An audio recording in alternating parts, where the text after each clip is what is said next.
Hello दोस्तों, आज मैं सुनाऊंगा माँ की ममता की कहानी। बादशाह अकबर का दरबार चल रहा था। बादशाह अपनी प्रजा की समस्याओं पर सुनवाई कर रहे थे। तभी एक बहुत पेचीदा मुकदमा सामने आया। हुआ यूं कि बादशाह अकबर के दरबार में दो महिलाएं रोती हुई पहुंची। उनके पास में लगभग 2 या 3 साल का सुंदर सा बच्चा भी था। दोनों महिलाएं लगातार रो रही थी और साथ ही दावा कर रही थी कि बच्चा उनका है। समस्या यह था कि दोनों नगर के बाहर रहती थीं, जिस कारण उन्हें कोई नहीं जानता था। इसलिए यह बताना मुश्किल था कि उनमें से बच्चे की असली माँ कौन है। अब अकबर बादशाह के सामने मुसीबत आ गई कि न्याय कैसे किया जाए और बच्चा किसको दिया जाए। इस बारे में उन्होंने एक एक करके सभी दरबारियों की राय ली, लेकिन कोई भी इस समस्या को नहीं सुलझा सका। और तभी बीरबल दरबार में पहुँचे। बादशाह अकबर की आंखों में चमक आ गई। बीरबल के आते ही अकबर ने इस समस्या के बारे में उसे बताया और बीरबल से कहा कि अब तुम ही इस समस्या का समाधान करो। बीरबल ने कुछ देर सोचा और फिर जल्लाद को बुलाने के लिए कहा।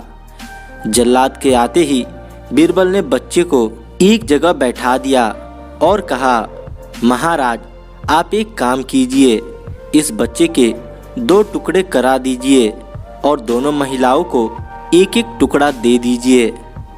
यह सुनते ही उनमें से एक महिला बच्चे के टुकड़े करने की बात मान गई और बोली कि वह आधे बच्चे के टुकड़े को लेकर चली जाएगी।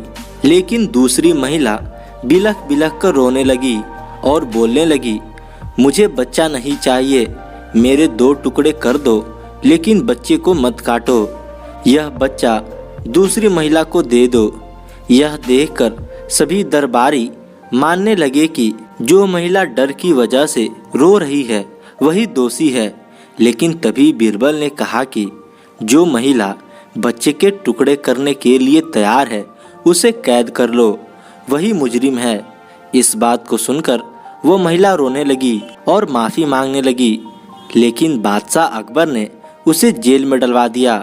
बाद में अकबर ने बीरबल से पूछा, बीरबल, तुमको कैसे पता चला कि असली माँ कौन है? बीरबल ने मुस्कुराते हुए कहा, माँ सारी मुसीबतों को अपने सर पर ले लेती है, लेकिन बच्चे पर आँच नहीं आने देती। और यही हुआ।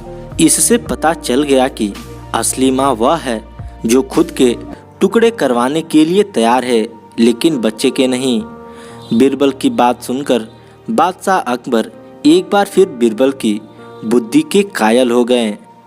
दोस्तों, इस कहानी से हमें यही शिक्षा मिलती है कि हमें कभी भी किसी दूसरे की चीज़ पर अपना हक नहीं जताना चाहिए।